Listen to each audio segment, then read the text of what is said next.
Hi, welcome to One Eye on the Page. I am Scott. This is the weekly wrap up for the 27th of November to the 3rd of December. Let's go.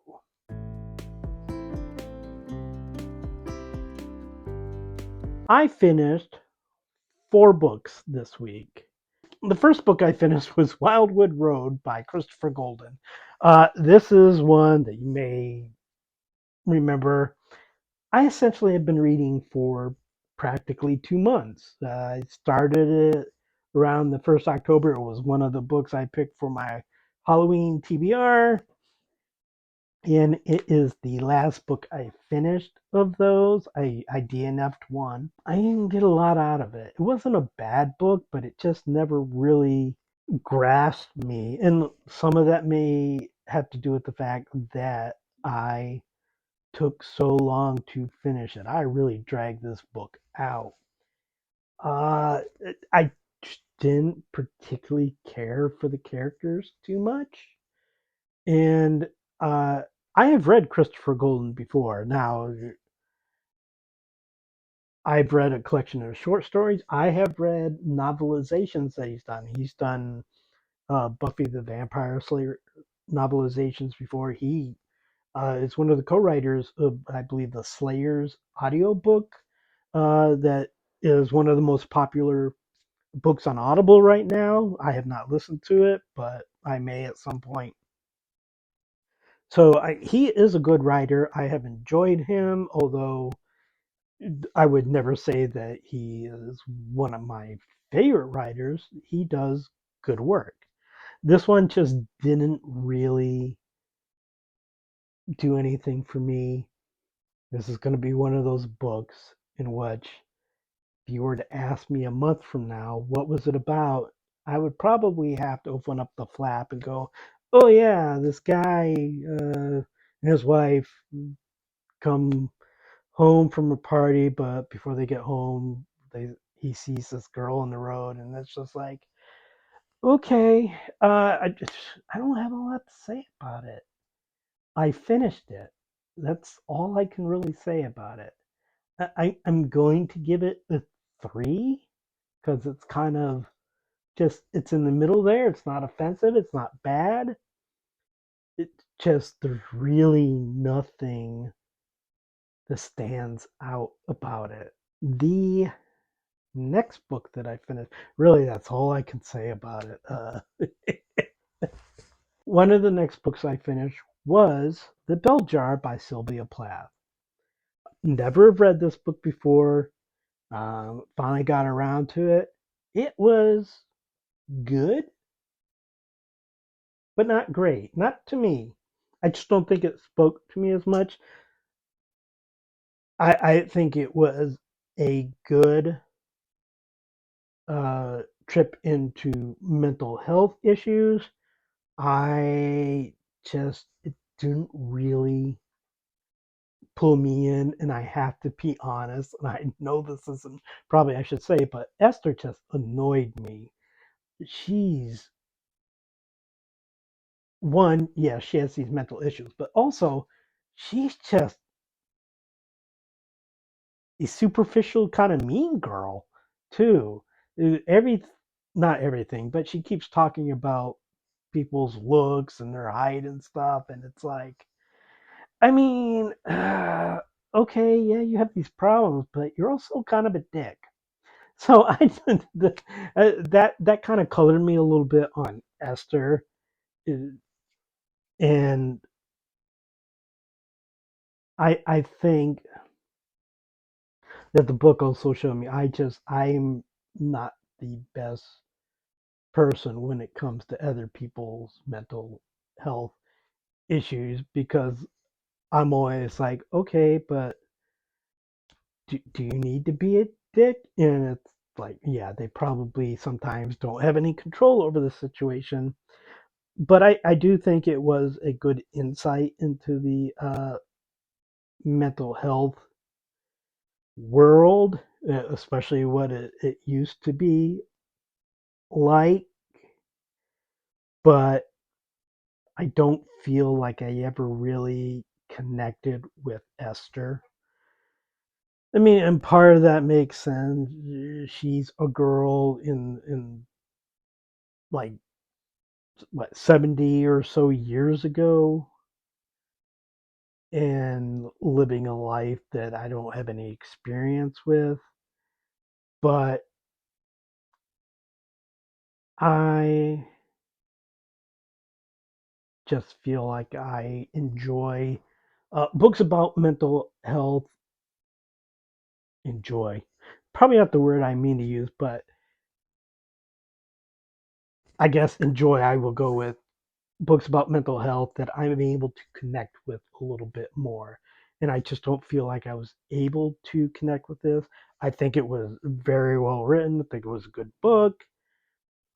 And I think it definitely does say a lot about mental health, but just personally, I didn't connect with it as much.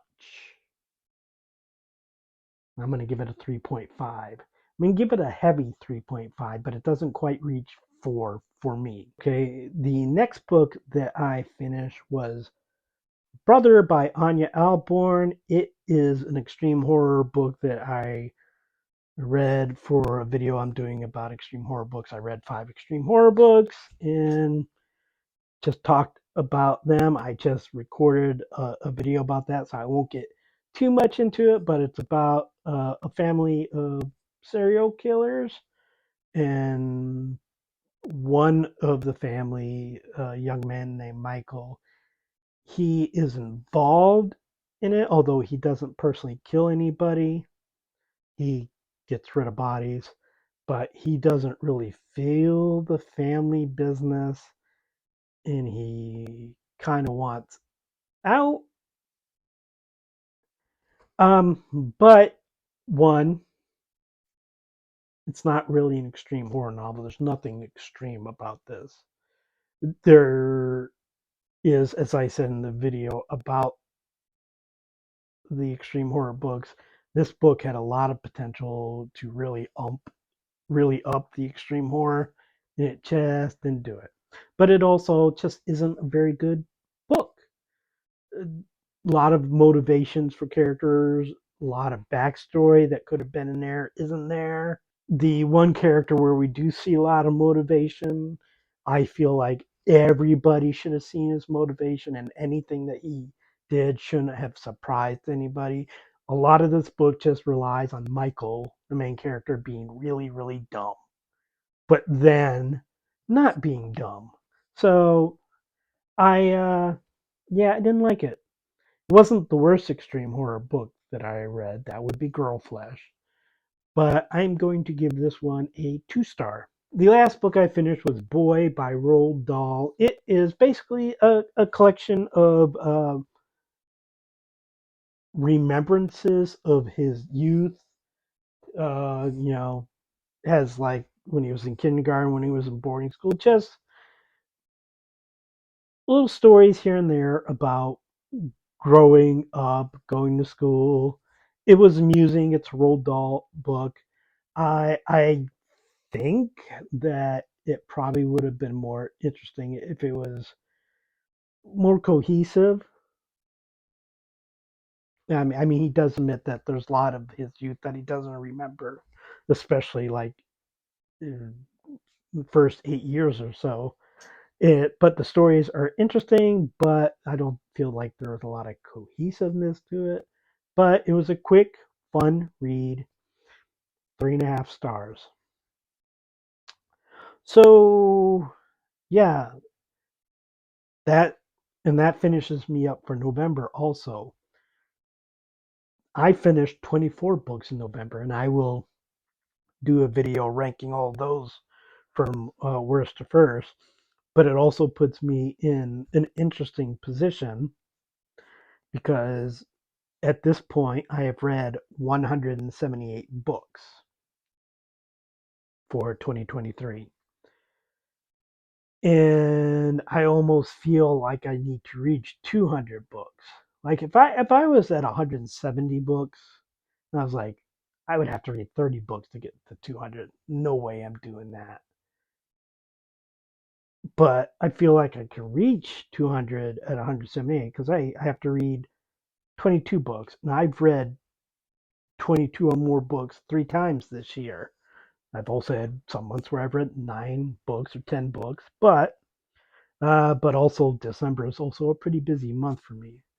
So I don't know. But I also have more Roald Dahl books. So if I'm getting close to the end of the year and not getting close to 200 books, I may read some of these short Roald Dahl books. But yeah, so I am going to be working on reading a lot of books. So I will tell you some of the books I am going to be reading this month. Book number one is The Underground Railroad by Colson Whitehead. I read The Nickel Boys by Colson Whitehead, really enjoyed that. This book is a somewhat short book and won the Pulitzer Prize, as it says on the cover. I am looking forward to reading that. Also, not looking forward to it because Nickel Boys was a very good book, but depressing also. Next book is Richard Osman, The Thursday Murder Club. I'm ready for another murder mystery. This one also apparently has quite a bit of humor in it, which I am more than happy to see. A little bit of light reading, maybe. We shall see. I'm also reading, and I do this because I can just. This is a short story collection, A Fantasy Christmas. This is one of the books I got for Christmas Eve one year, so I can read a short story and then move on to another book and then come back and read another short story. I think there's like what 18 tales in here, 13, 13. So 13 stories that I need to read, and of course it's thematic for Christmas time. So I don't know anything about the quality of these stories, but I got this book for last Christmas. It was on my wish list. This entire collection was, but I haven't gotten around to reading it. So I decided the best time to read a 500-page book in a genre I don't read a lot in is when I want to read a bunch of books in December. It is the fifth season by J.K. or the fifth season by N.K. Jemisin. I have started it. I've read the prologue. Interesting, great writing so far. But apparently a science fiction tale. Did win the Hugo Award. I don't know that I feel overly comfortable with heavy science fiction as far as my reading of it. Because I'm not a science guy. I do pretty good with wonky science fiction. I'm like all up in that shit. But if it's heavy science fiction, it may take me a while to read it. But as I said, so far, 14 pages in, not a lot, but great writing in this one so far. Another book that I got for a Christmas and I just hadn't gotten around to reading, it is a collection called Once Upon a Crime, short stories about fairy tales retold uh, as mystery, crime, and suspense short stories. So I've read one story already about how Cinderella is kind of evil. Uh, and it was interesting. And yeah, edited by Ed Gorman and Martin H. Greenberg, and I have read books that have been edited by them before, have always enjoyed them, or maybe not always, but more likely to enjoy them than not enjoy them. This is a book that I haven't read yet. I do have a bookmark in it, but that's just getting past like some of the notes at the beginning. But it is Charlotte Perkins Gilman. It's the Yellow Wallpaper, Herland, and Selected Writings. It does have a novel in here, Herland, a short novel, but it is a novel, and several short stories and poetry. I have read the Yellow Wallpaper before. I like that. Don't have a lot of experience with her as a writer. I do know she is a feminist writer, and I have read somewhat of a synopsis of Herland, and it's definitely uh, in that realm. It's going to be an interesting novel to read. I I believe she. I don't know when, but it was like maybe late 19th century or yeah, like 1890, 1893. Some of these stories are from before women had the right to vote. That one is going to be interesting. But I did like the Yellow Wallpaper, so I will assume that I will like some of her other short stories and hopefully the novel. The poetry, I will read the poetry. All seems pretty short poetry. I'm not much of a poetry guy, but maybe there'll be one I like. I do like some poems. The next book is Christopher Moore, The Stupidest Angel. It is uh, his Christmas book. It's called A Heartwarming Tale of Christmas Terror. So that will be interesting. It's pretty good so far. It's set in Pine Cove, which I have read most of Christopher Moore's books, but a lot of the Pine Cove ones are from earlier in his career, I believe, and they're not my favorites of his books, but this was also written later on. And some of the books of his that I like the most are a little bit later in his career. So, I got a couple of Christmas books in there. I also am reading two P.G. Wodehouse books. I am reading The Little Nugget, which is the book that Robin and I will be doing for the podcast when she comes here at Christmas time. And I am reading a book I don't. Oh, The Head of K's. I'm reading The Head of K's, which is another school story. Boys at a boarding school, sports stuff. Not my jam, but once I finish this book, I can record my video for my first 5-year battle P.G. Wodehouse because I will have read all the books between 1902 and 1906. So, and The Little Nugget, I believe, takes care of a book because I haven't read this one before, too. Uh, one of the books, I think, in sometime in the 1910s, I believe. I'm also listening to a book that I don't remember the name of. I am listening to a sapphic romance that's also a Christmas tale.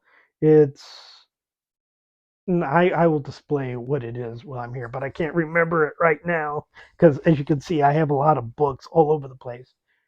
But it's a one of those grumpy sunshine ones. It's also a fake dating one. These two women they go on a date. It does not go well. It's a blind date set up by one of the woman's brother, who also happens to be someone the other woman works with. And to get her brother off her back, the one, it's Darcy, she says the date went well and they are seeing each other, and says, "Don't tell Elle, the other woman, don't tell Elle." But of course, the brother, whose name I do forget, uh, sees her and says something to Elle in front of her mother. So they basically say, "Okay, well, we're going to pretend we're dating so we get everybody off our asses about our single lives." I'm not enjoying the brother. The brother is like, back off, dude. You're annoying. But I'm enjoying the interplay between Darcy and Elle so far. One of those, and I'm not far into it. I'm like maybe 25% of the way through it.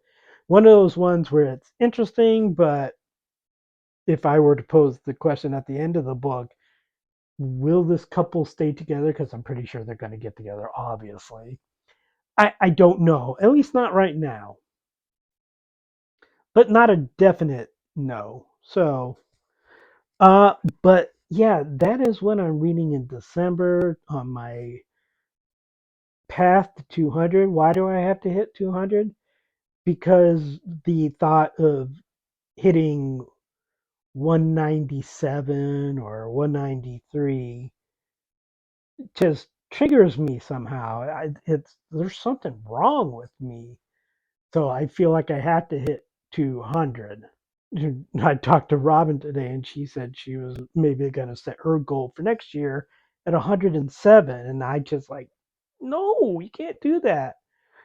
Set it for 108. Why 108? Well, because then you'll average 9 books per month. And that's the way my mind is working. I'm like, I don't know, I don't want to diagnose myself, but my head has things that I feel like need to be a certain way, and you can't read 199 books in a year. And if you're at 178 at the end of November, and you've had several months where you've read 20 to 24 books in a month, you kind of like going, I need to get to 200. I have a disease. So, am I going to get 200? I don't know. I really don't know. There's so much to do this month. It's Christmas month and cards and cookies and well, all my Christmas is set up, but